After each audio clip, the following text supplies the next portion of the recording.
Saudara, mari kita membuka Yohanes pasal yang kelima. Mari kita membuka Yohanes pasal yang kelima, ayat 1 sampai yang ke-9 saja. Kita akan merenungkan firman Tuhan dari Yohanes pasal 5, ayat 1 sampai yang ke-9. Kita akan membacanya silih berganti. Saya akan membaca ayat pertama, saudara yang kedua, dan seterusnya. Yohanes pasal yang kelima ayat pertama. Sesudah itu ada hari raya orang Yahudi dan Yesus berangkat ke Yerusalem.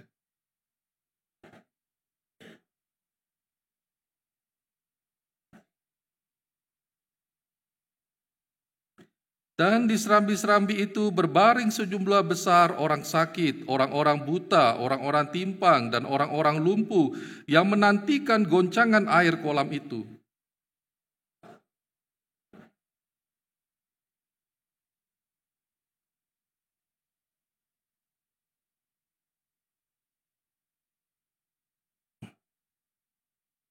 Di situ ada seorang yang sudah 38 tahun lamanya sakit.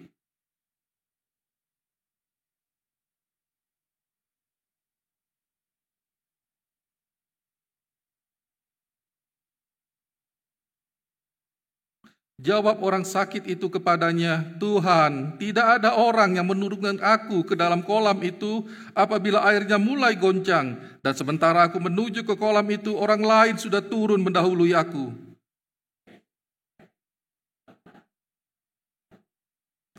Dan pada saat itu juga sembuhlah orang itu, lalu ia mengangkat tilamnya dan berjalan. Demikian firman Tuhan. Saudara, pada saat hari raya orang Yahudi, Yesus dikatakan pergi ke Yerusalem. Singkat cerita, dia berada di sekitar kolam Betesda. Sampai di sana Yesus melihat banyak sekali orang sakit berbaring di sekitar kolam Betesda. Nah, pertanyaannya adalah mengapa banyak orang berbaring di sekitar kolam Betesda? Saudara, di kolam Betesda itu airnya sewaktu-waktu bisa mengalami goncangan. Pertanyaannya lagi, kenapa air itu bisa mengalami goncangan? Saudara, garis bawahi perkataan saya ini berdasarkan tradisi. Jadi bukan kebenaran. Berdasarkan tradisi, sewaktu-waktu malaikat Tuhan itu akan turun ke dalam kolam Betesda itu. Waktu malaikat turun, maka air itu bergoncang. Nah, lalu kalau ada orang yang masuk ke dalam kolam itu pertama kali, nomor satu, maka apapun juga sakitnya, orang tersebut akan sembuh.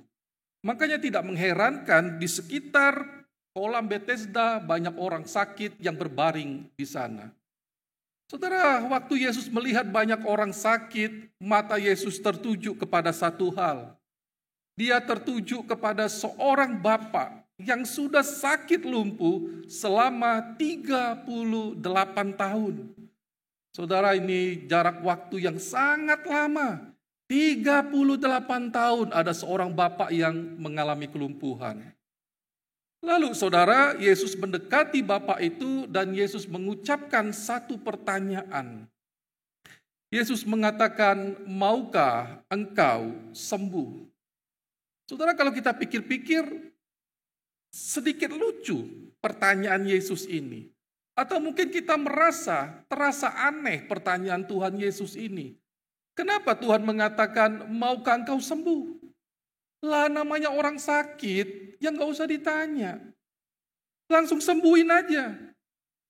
Kalau ditanya, "Maukah engkau sembuh?" Yang namanya orang sakit pasti mau sembuh. Kenapa Tuhan bertanya, "Maukah engkau sembuh?" Terkesan lucu dan pertanyaan yang sangat aneh sekali. Saudara, waktu saya mempelajari bagian ini, saya menyadari bahwa saya keliru. Pertanyaan Yesus bukanlah pertanyaan yang lucu, pertanyaan yang aneh, tapi justru pertanyaan Yesus ini akan memulihkan kehidupan bapak yang lumpuh selama 38 tahun. Lalu kalau gitu pertanyaannya, apa maksud Yesus mengatakan, maukah engkau sembuh?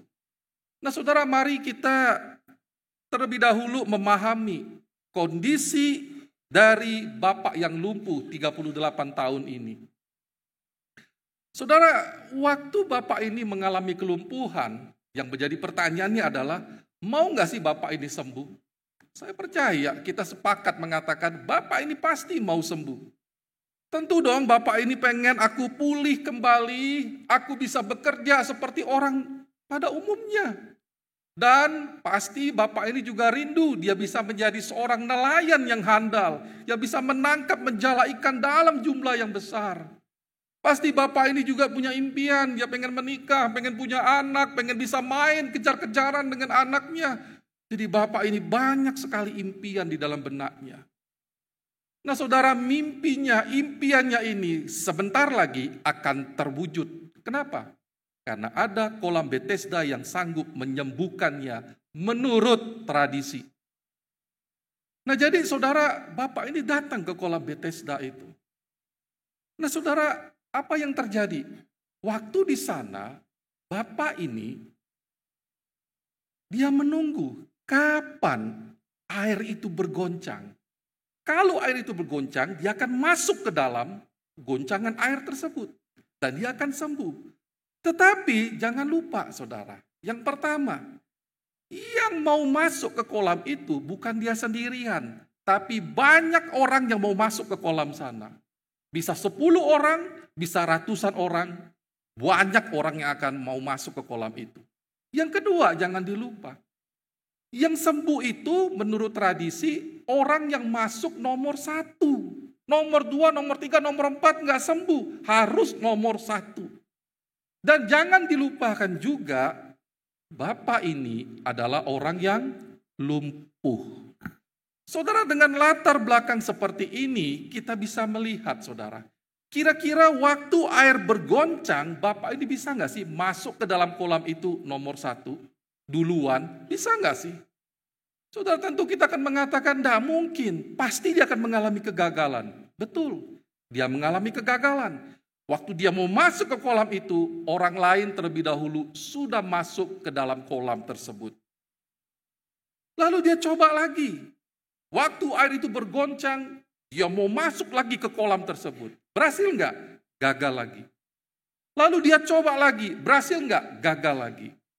Saudara, bapak ini mengalami kegagalan demi kegagalan dan demi kegagalan. Saudara, pertanyaannya kalau bapak ini mengalami kegagalan selama 5 tahun, kira-kira bapak ini masih mau enggak sih? Maju terus untuk sembuh, masuk ke dalam kolam itu. Menurut pengamatan subjektif saya, mungkin sekali bapak ini masih mau sembuh, masih pengen mau masuk ke dalam kolam itu, walaupun dia mengalami kegagalan demi kegagalan. Tetapi pertanyaannya adalah, kalau bapak itu mengalami kegagalan selama puluhan tahun, 10 tahun, 20 tahun, 30 tahun. Saudara, pertanyaannya apakah bapak ini masih mau sembuh? Apakah bapak ini masih punya mental semangat mau sembuh, berjuang untuk masuk ke kolam Bethesda itu? Saudara, banyak penafsir Alkitab yang mengatakan bapak ini akhirnya sudah nggak punya lagi mental, semangat untuk sembuh. Dia menyerah dengan keadaan hidupnya. Dia hidup di dalam kegagalannya. Dia sangat frustrasi. Saudara, rasa kecewa, frustrasinya dapat kita lihat di ayat yang ke-7. Ayat ke-7. Di sana dikatakan, jawab orang sakit itu kepadanya, Tuhan, tidak ada orang yang menurunkan aku ke dalam kolam itu apabila airnya mulai goncang. Dan, perhatikan, sementara aku menuju ke kolam itu, orang lain sudah turun mendahului aku. Saudara, dari ayat ini kita melihat rasa frustrasinya. Karena dia gagal mau masuk kolam, didului orang lain. Dia terus mengalami kegagalan. Jadi saudara, bapak ini mengalami kegagalan yang bertubi-tubi dalam kehidupannya. Kegagalan itu telah membuat semangatnya, daya juangnya, mentalnya itu melemah. Bahkan bisa padam. Saudara, yang namanya kegagalan itu memang bisa membuat semangat kita, mental kita, hidup kita menjadi lesu. Apalagi kalau kita menghadapi kegagalan itu bertubi-tubi, saudara. Itu akan menghantam semangat kita, membuat semangat kita itu menjadi pudar. Mungkin saudara di antara kita pernah mencoba buka usaha A, gagal. Bangkit lagi, coba buka usaha berikutnya, gagal lagi, bangkit lagi, coba buka usaha lainnya, gagal lagi. Saudara, mungkin kita mengatakan, cukup, saya nyerah.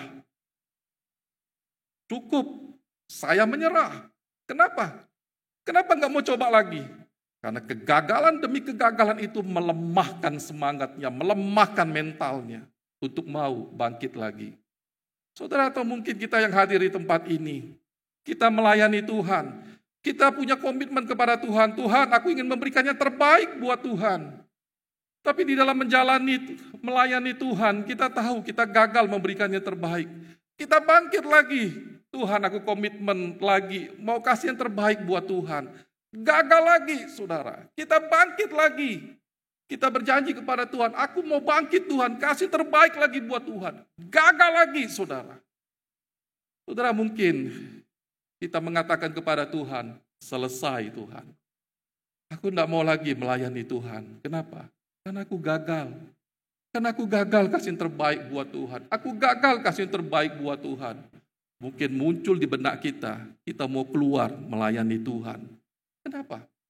Saudara, karena kegagalan demi kegagalan yang bertubi-tubi itu seperti gada yang bisa menghantam mental semangat kita, semangat hidup kita, sehingga kita mengalami yang namanya kelesuan untuk bangkit, untuk mencoba lagi, mengalami kepemadaman.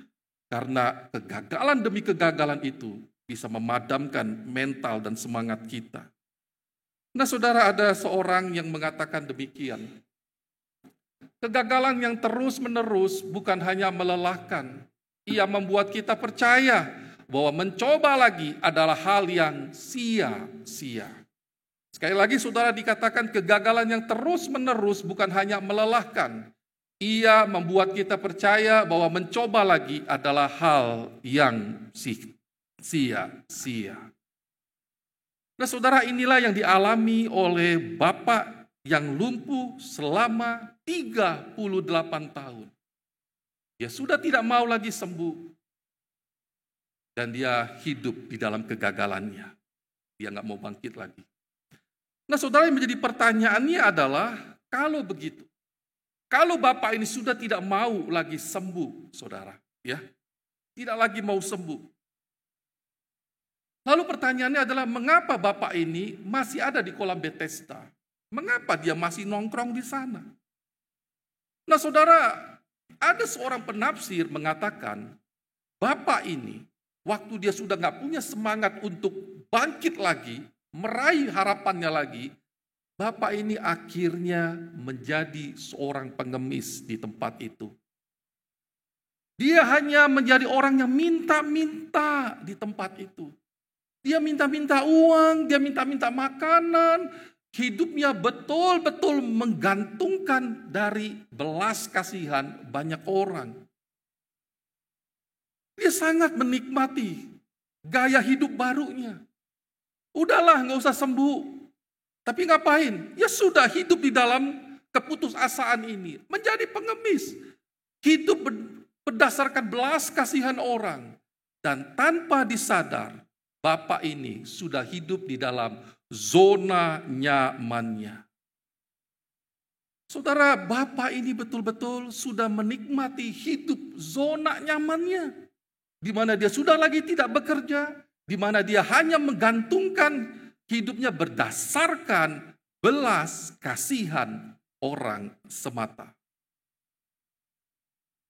Saudara, zona nyaman itu memang nyaman. Namanya zona nyaman.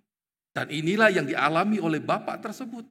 Dia sudah tinggal di zona nyamannya.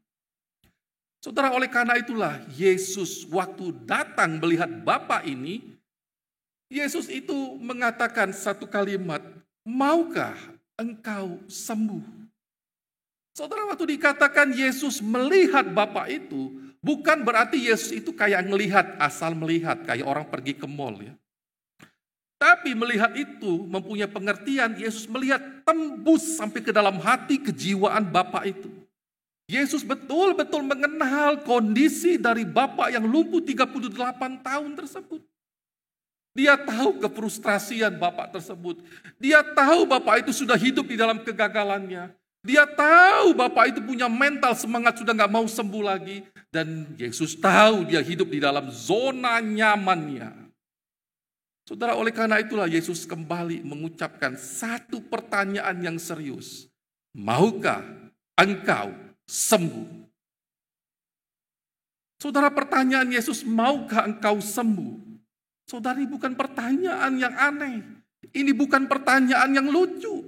Tapi pertanyaan maukah engkau sembuh? Ini satu pertanyaan yang menantang semangat dan mental Bapak yang lumpuh ini untuk keluar dari zona nyamannya. Satu pertanyaan yang menantang Bapak ini untuk keluar dari zona nyamannya. Saudara, bagaimana dengan respon dari Bapak yang lumpuh itu? Waktu Yesus mengatakan, maukah engkau sembuh? Menantang dia untuk keluar dari zona nyamannya. Saudara, saya percaya Bapak ini nggak mudah menjawab pertanyaan Yesus itu. Maukah engkau sembuh? Kenapa saudara? Nggak mudah. Karena Bapak ini berpikir, kalau dia mengatakan kepada Yesus, ya Yesus, aku mau sembuh. Itu berarti kalau dia mau sembuh, dia harus keluar dari zona nyamannya. Artinya apa? Dia harus bekerja dan tidak lagi menjadi seorang pengemis. Dia harus banting tulang untuk mendapatkan kebutuhannya sehari-hari. Selama ini dia hanya minta-minta, tapi sekarang kalau dia sembuh, dia harus kerja banting tulang untuk mencukupi kebutuhannya sehari-hari. Kalau dia mengatakan aku mau sembuh, itu dia berarti dia harus keluar dari zona nyamannya. Ngapain? Dia tidak lagi boleh hidup berdasarkan belas kasihan orang banyak, tetapi dia harus mengubah gaya hidup, pola hidupnya. Jadi saudara, pertanyaan Yesus ini, maukah engkau sembuh? Satu pertanyaan yang menantang Bapak tersebut, juga termasuk kita semua yang hadir di tempat ini. Menantang kita, maukah kita keluar, berani keluar dari zona nyaman kita. Saudara, izinkan saya juga mengatakan kepada kita, saudara, maukah kita sembuh dari kehidupan pelayanan kita yang lesu?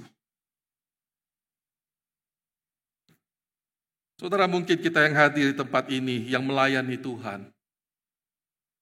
Saudara, mungkin kita sudah lesu melayani Tuhan. Mungkin kita yang hadir di tempat ini juga punya pemikiran untuk mundur dari melayani Tuhan. Saudara, mungkin kita yang hadir di tempat ini dulu aktif melayani Tuhan, tapi sekarang sudah nggak lagi melayani Tuhan. Saudara, pertanyaan yang sama ditujukan kepada kita hari ini. Maukah pelayanan kita sembuh? Kalau kita mau pelayanan kita sembuh, saudara, itu artinya kita harus keluar dari zona nyaman kita. Itu artinya kita harus memberikan upaya ekstra lebih keras lagi.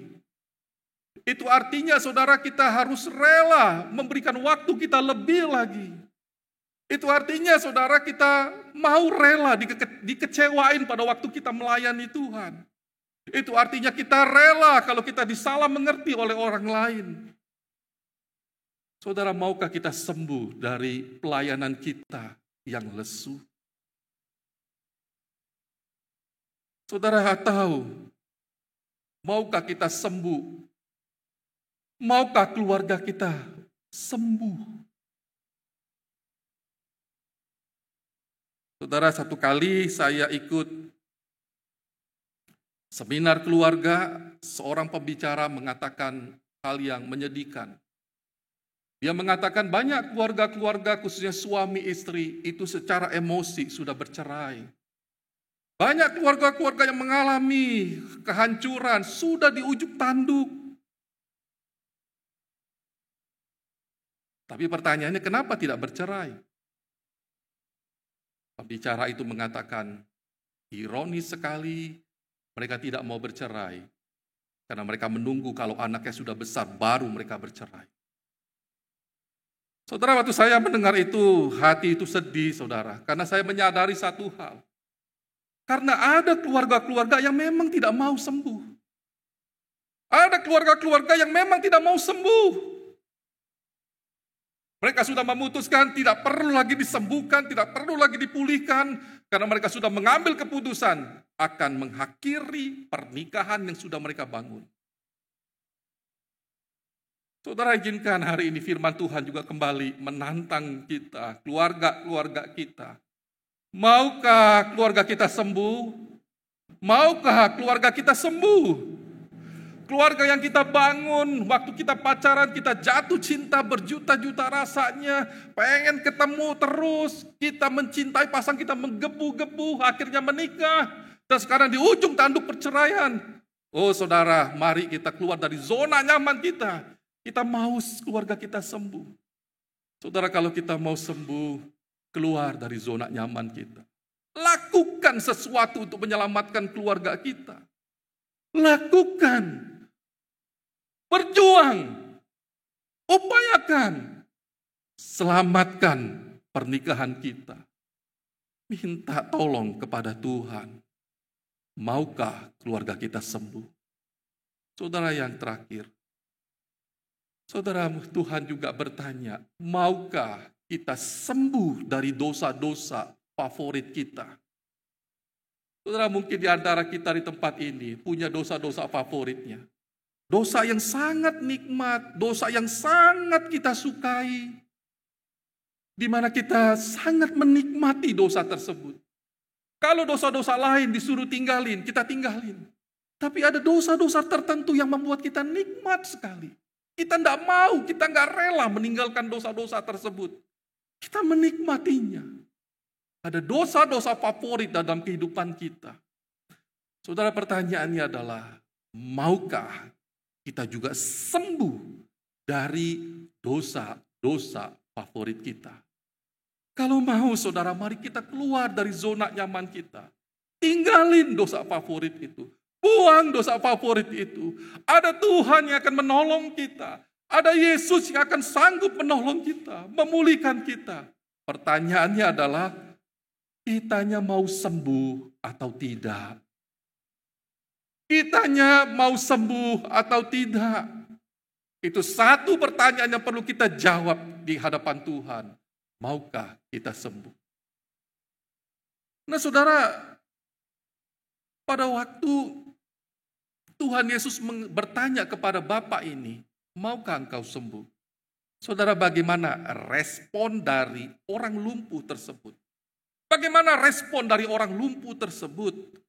Saudara, mari kita lihat kembali di ayat yang ke-7, saudara. Nah, di ayat yang ke-7 ini dikatakan, Tuhan lihat, mohon maaf, bisa ke mic-nya digedein dikit ya.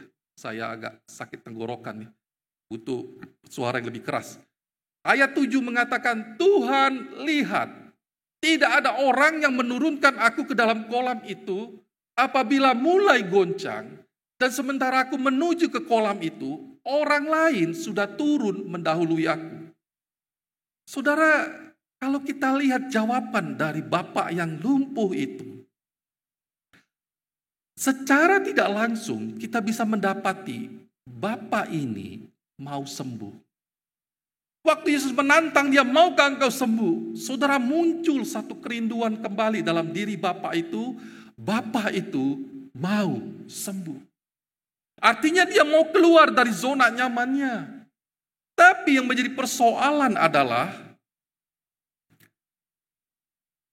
siapa yang bisa mengangkat Bapak ini sampai dia itu masuk ke dalam kolam waktu air itu bergoncang? Karena nggak ada yang bisa menolong dia. Kalau dia masuk sendirian, dia keduluan oleh orang lain. Dia akan mengalami kegagalan bertubi-tubi. Jadi nggak ada orang yang bisa membawa dia masuk ke dalam kolam. Mau sembuh sih mau Tuhan. Saudara, lihat saudara jawaban dari bapak yang lumpuh ini saudara. Lihat nih.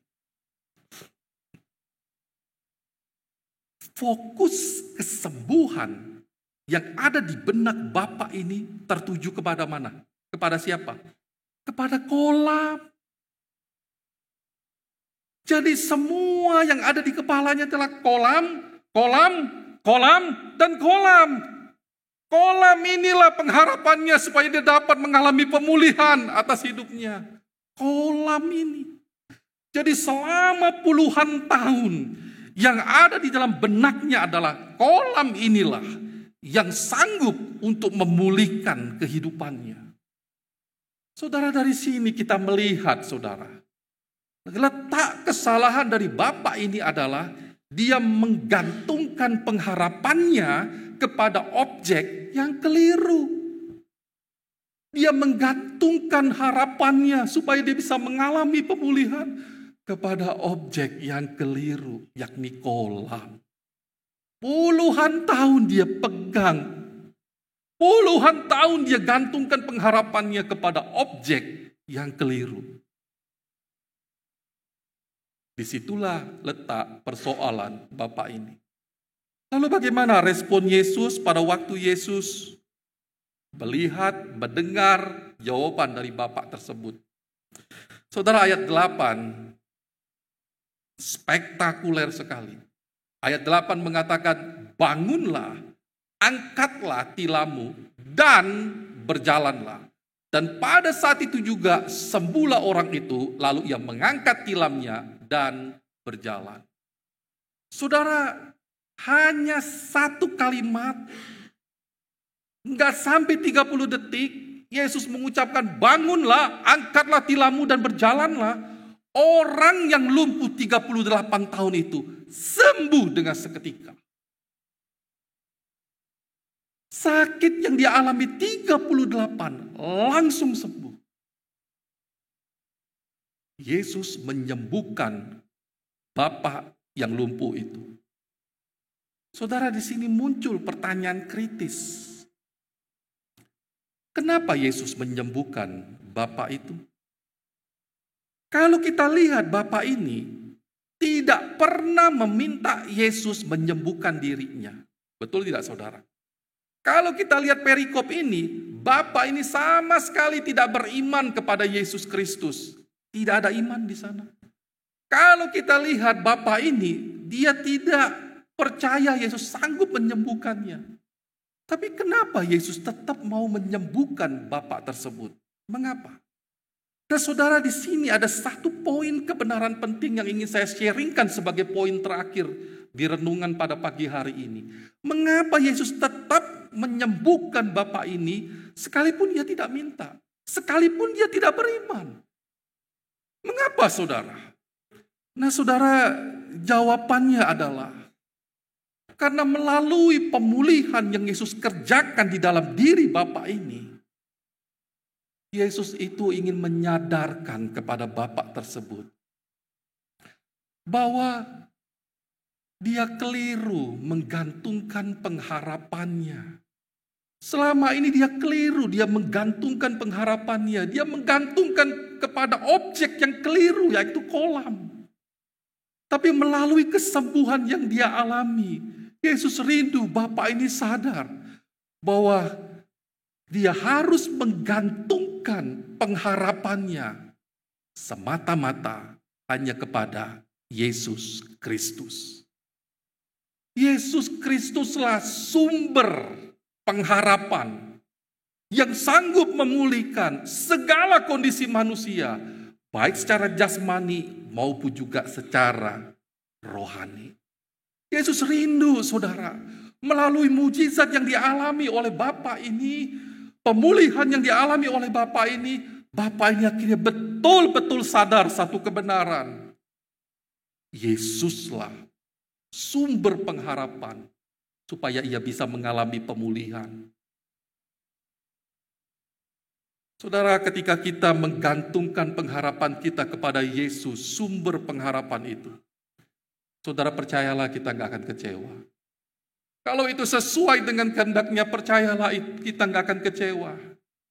Tetapi kalau kita salah menggantungkan pengharapan kita kepada objek yang keliru, saudara, bertahun-tahun, puluhan tahun, kita akan mengalami kekecewaan demi kekecewaan. Tapi pada waktu kita menaruh pengharapan kita untuk mengalami pemulihan kepada pribadi yang tepat, kepada objek yang tepat, saudara percayalah kita nggak akan pernah mengalami kekecewaan. Saudara, oleh karena itu saya rindu kita pulang dari tempat ini membawa satu kebenaran. Yesuslah sumber pengharapan sejati itu, yang sanggup memulihkan keadaan kita menurut kehendaknya, termasuk memulihkan kerohanian kita sekalipun.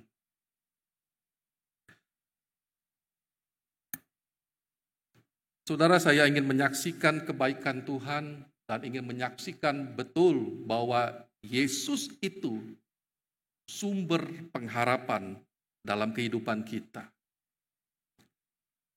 Saudara, pada tahun 2021, kira-kira tahun 2021, saya sama istri, Mary, sama anak, kami memutuskan untuk keluar dari tempat pelayanan kami sebelumnya karena saya mengimani, saya percaya, Tuhan memberikan satu kerinduan untuk kembali studi lanjut S2 di Saat Malang, di kota Malang.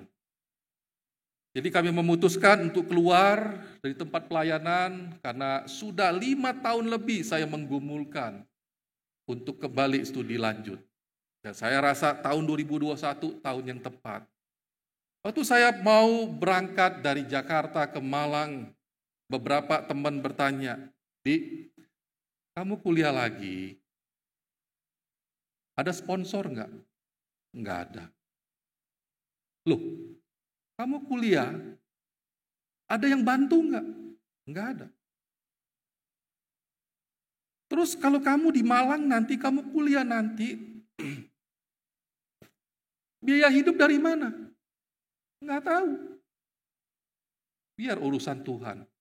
Dia yang suruh saya kuliah, dia yang akan mencukupi kebutuhan saya. Saya hanya harap sama Tuhan. Saudara, ada orang yang bilang saya, mohon maaf saudara ya, ada yang bilang saya orang gila lah. Mohon maaf sekali, ada yang mengatakan saya bodoh lah. Keluar ke kota Malang.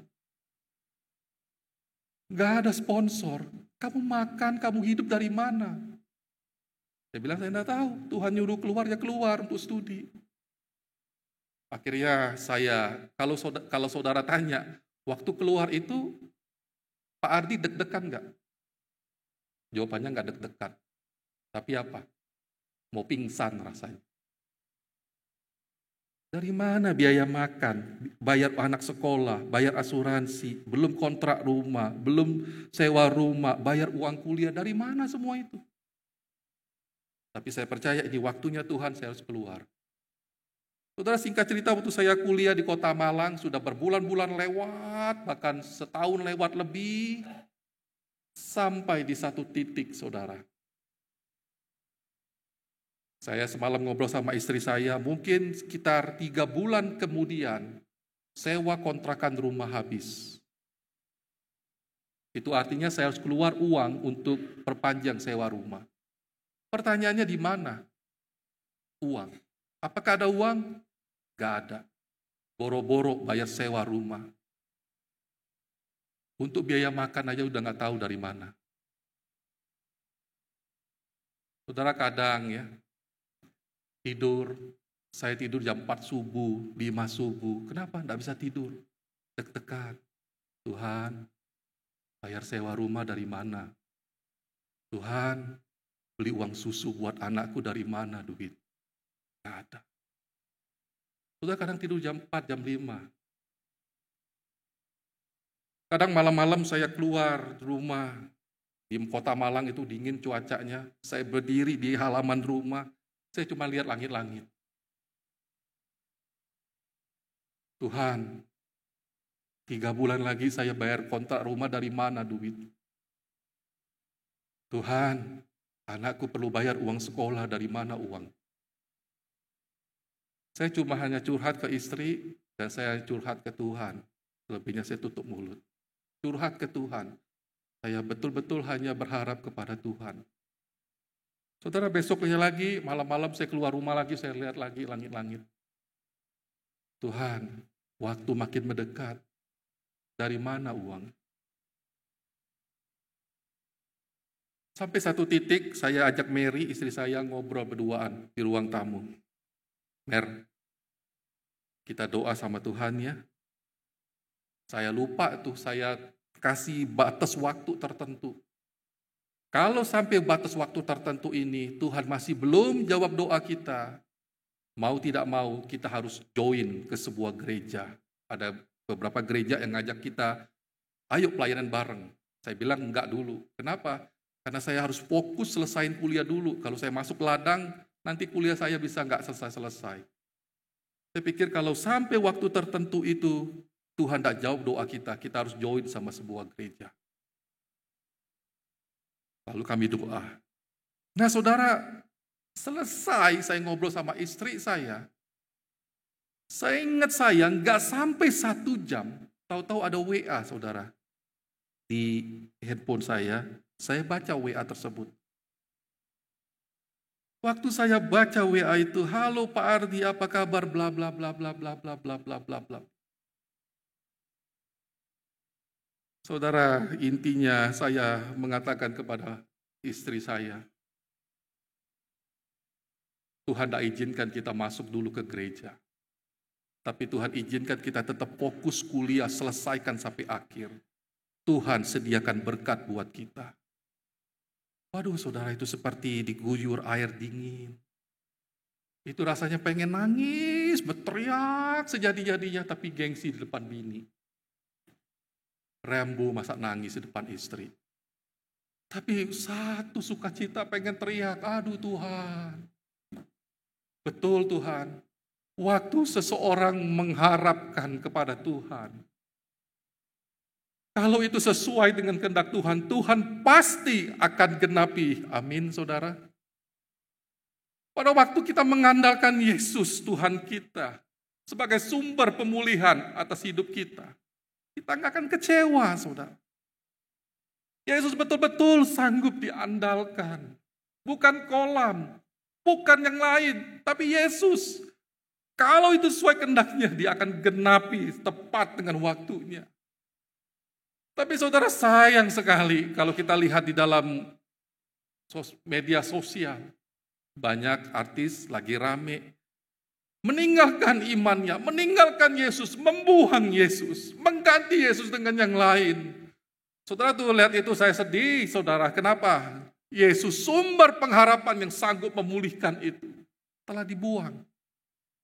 Tapi saudara, nggak kalah ironis juga dengan kondisi kita sebagai orang yang masih mengaku Kristen. Apakah betul hari ini kita percaya? Apakah betul kita mengharapkan kepada Yesus semata? Di tengah keadaan ekonomi yang makin sulit, apakah betul kita percaya? Kita berharap kepada Yesus yang akan suatu saat memulihkan kondisi kita. Apakah kita percaya? Saudara, jangan-jangan kita yang hadir di tempat ini mengatakan percaya, tapi sebenarnya jauh di dalam hati kita paling kecil, kita sebenarnya ragu. Kita sebenarnya tidak percaya. Kita bimbang. Saudara, oleh karena itu, saudara, firman Tuhan hari ini juga menantang kita. Maukah engkau sembuh? Maukah engkau kembali menggantungkan pengharapanmu kepada Yesus? Bahwa Dialah yang akan memulihkan keadaanmu, termasuk juga kerohanian kita. Dialah yang sanggup memulihkan kita. Pertanyaannya, maukah kita sembuh? Maukah? Maukah kita sembuh? Mari saudara, kita tundukkan kepala, kita berdoa.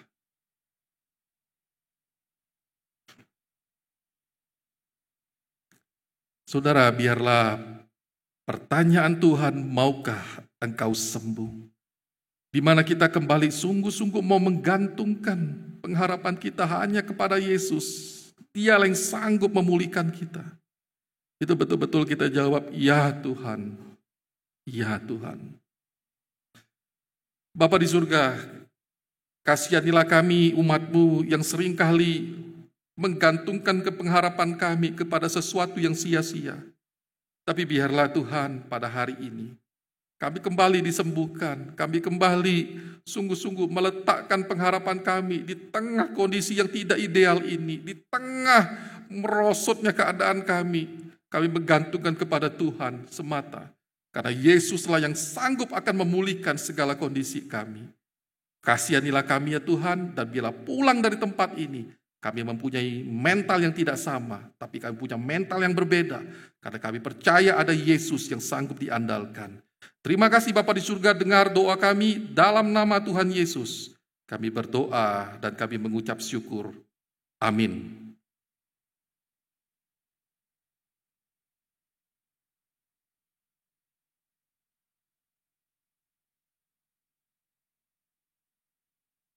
Bersyukur kepada Tuhan, kita sudah mendengarkan firman Tuhan, biar Roh Kudus yang akan memampukan kita untuk menjalani kebenaran firman Tuhan di dalam setiap hidup kita. Mari Bapak Ibu, kita akan bangkit berdiri, kita akan bersama-sama mengaku iman percaya kita dengan pengakuan, kita bersama-sama mengaku pengakuan iman rasuli. Marilah kita mengikrarkannya demikian. Aku percaya kepada Allah, Bapa yang Maha Kuasa, Khalik langit dan bumi, dan kepada Yesus Kristus, anaknya yang tunggal Tuhan kita, yang dikandung dari Roh Kudus, lahir dari anak darah Maria, yang menderita sengsara di bawah pemerintahan Pontius Pilatus, disalibkan, mati dan dikuburkan, turun ke dalam kerajaan maut. Pada hari yang ketiga, bangkit pula dari antara orang mati, naik ke surga, duduk di sebelah kanan Allah, Bapa yang Maha Kuasa. Dan dari sana ia akan datang untuk menghakimi orang yang hidup dan yang mati. Aku percaya kepada Roh Kudus, gereja yang kudus dan am, persekutuan orang kudus, pengampunan dosa, kebangkitan tubuh dan hidup yang kekal. Amin. Jemaat dipersilahkan duduk dan kita akan menyaksikan peneguhan kepengurusan bidang 2025-2027 yang akan dipimpin oleh Pendeta Teddy Hope.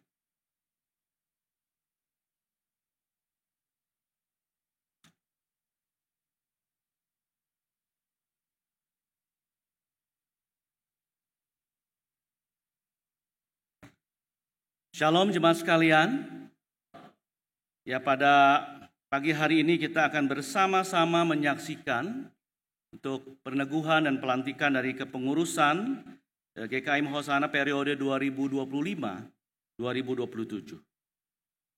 Nah, di ibadah pertama ini jemaat akan menyaksikan peneguhan dan pelantikan bagi pengurus bidang dan subbidang dari bidang pembinaan dan juga dari bidang pelayanan keluar. Dan nanti di ibadah kedua ada dua lagi atau tiga bidang, yaitu pengurus bidang dan subbidang dari bidang ibadah, pelayanan ke dalam, dan penunjang pelayanan gereja, serta cabang Cimbuluit. Nah, saya akan membacakan seluruh anggota pengurus, namun saya akan memanggil hanya pembina, ketua, sekretaris, bendahara sebagai perwakilan dari bidang dan subbidang untuk maju ke depan. Saya akan sebutkan nama-namanya, namun sekali lagi yang akan maju ke depan sebagai bentuk perwakilan itu adalah pembina, ketua, sekretaris, dan bendahara.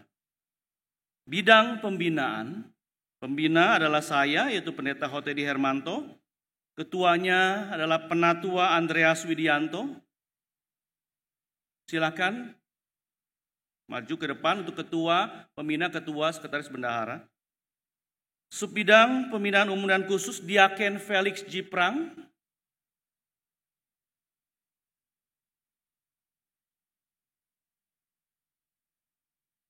Lalu untuk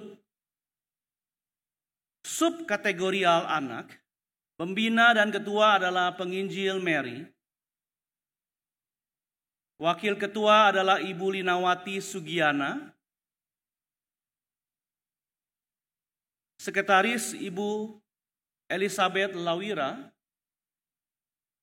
Bendahara Ibu Ho Hwiling dan Ibu Wulandari. Dengan anggota dari bidang ibadah ada Ibu Leni Mariani, Ibu Anggrek Siswa Usman, bidang pemerhati Ibu Eli Sujana, dan bidang paduan suara Ibu Sarah Sukiem. Sekarang saya akan memanggil dari subkategorial remaja, yaitu pembina penginjil Karmia Margaret, tapi penginjil Karmia Margaret sedang tidak bisa hadir karena melayani firman Tuhan di cabang Cimbuluit. Dengan ketua, yaitu Saudari Andrea Abiel Hartanto.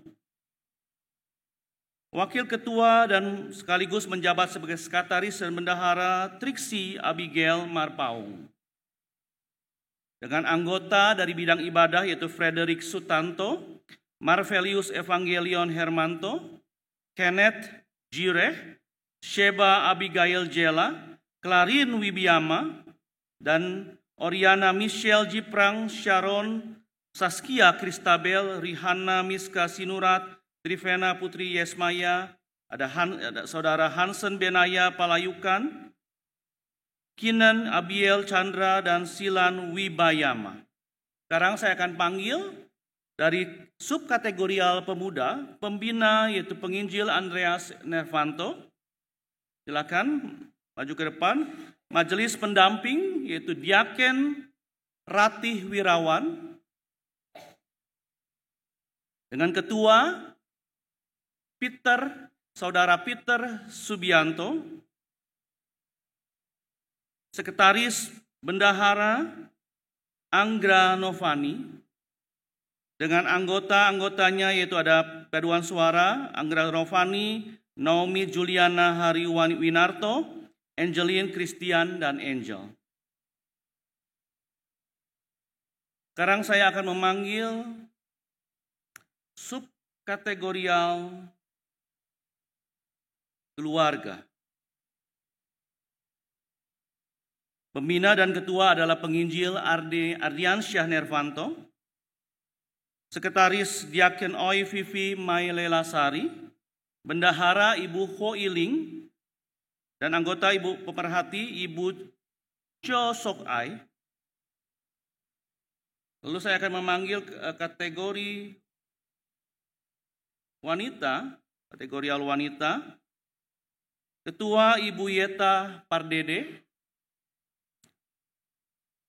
Sekretaris Ibu Sandra Santosa, Bendahara Ibu Anggi, dengan anggota Ibu Erni Ong. Lalu saya akan memanggil juga dari sub bidang kategorial usia indah, pembina Pendeta Emeritus Chai Sukwe, tetapi Ibu Pendeta tidak bisa menghadirinya. Ketua Ibu Lindawati Suhanda, Sekretaris Ibu Ting Lilan, Bendahara Ibu Melani dengan anggota pemerhati Ibu Wedorini. Mohon bisa bergeser ke pinggir supaya nanti kita bisa melibatkan dari bidang pelayanan keluar. Dan sekarang saya akan memanggil untuk bidang pelayanan keluar, yaitu pembinanya adalah penginjil Karmia Margaret, Ketua Penatua Lukas Kurnia Senjaya. Dari dalam bidang pelayanan keluar ada dua sub bidang. Yang pertama adalah sub bidang misi dengan pembina penginjil Kesia Lawira,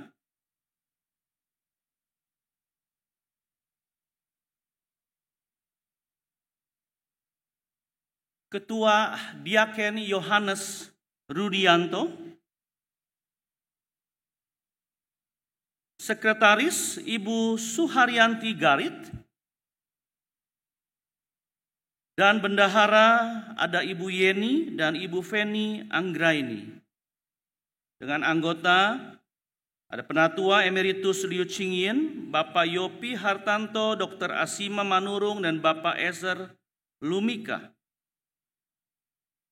Nah, pada saat ini saya akan menanyakan kepada perwakilan dari ada satu lagi subbidang STUJK. Subbidang STUJK yaitu pembinanya penginjil Karmia Margaret dan penatua emeritus Herlan Hermawan. Penatua Emeritus, Pak Herlan silakan. Ketua Diaken Husen Wijaya.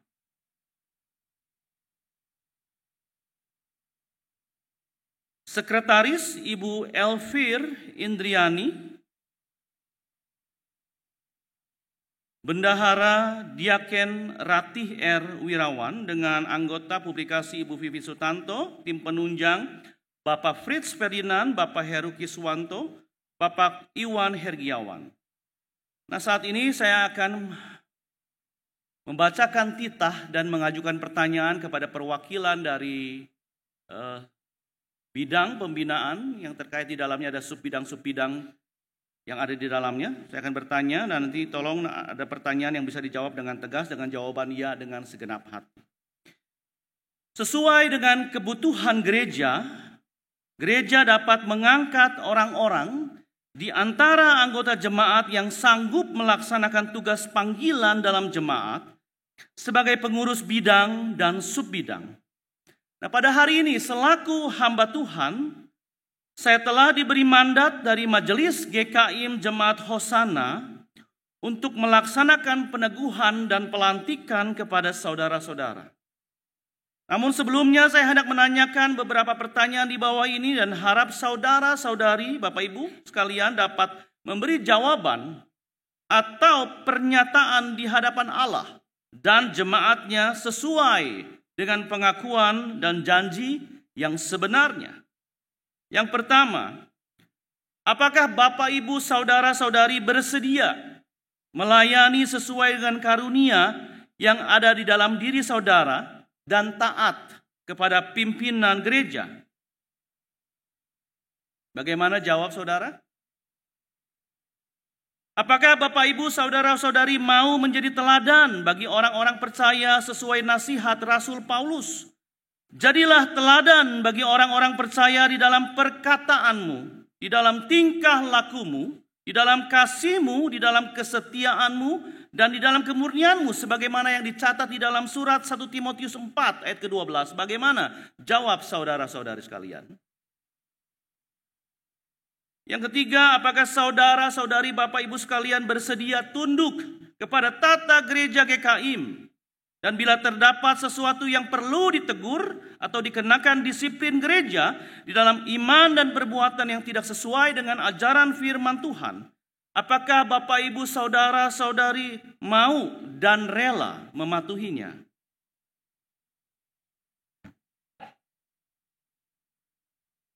Sekarang saya akan melakukan doa peneguhan pelantikan dan saya undang untuk rekan-rekan yang duduk untuk boleh bersama-sama bangkit berdiri. Rekan-rekan pengurus, hanya rekan-rekan pengurus yang duduk. Saya akan berdoa. Mari kita tundukkan kepala. Di dalam nama Bapa, Anak, dan Roh Kudus, saya meneguhkan dan melantik Bapak, Ibu, saudara-saudari yang hari ini bersedia menjabat sebagai pengurus bidang dan subbidang pelayanan GKIM Hosana periode 2025-2027. Kiranya Tuhan memberikan kekuatan, hikmat, dan kuasa dari Roh Kudus agar dapat menunaikan tugas dan tanggung jawab dengan setia, dapat bekerja sama antar rekan dan dengan majelis jemaat GKIM Hosana demi kemuliaan nama Tuhan. Amin. Saya undang para pengurus yang ada di depan untuk boleh menghadap jemaat dan mari jemaat bangkit berdiri, berikan sambutan kepada pengurus kita yang baru ini.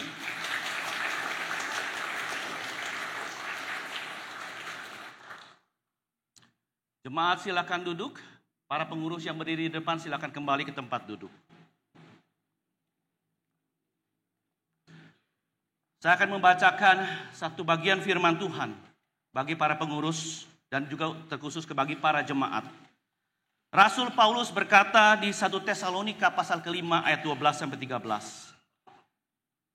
Kami minta kepadamu, saudara-saudara, supaya kamu menghormati mereka yang bekerja keras di antara kamu, yang memimpin kamu di dalam Tuhan dan menegur kamu, Dan supaya kamu sungguh-sungguh menjunjung mereka di dalam kasih karena pekerjaan mereka. Doakanlah dan dukunglah para pengurus yang hari ini sudah diteguhkan demi kemuliaan nama Tuhan.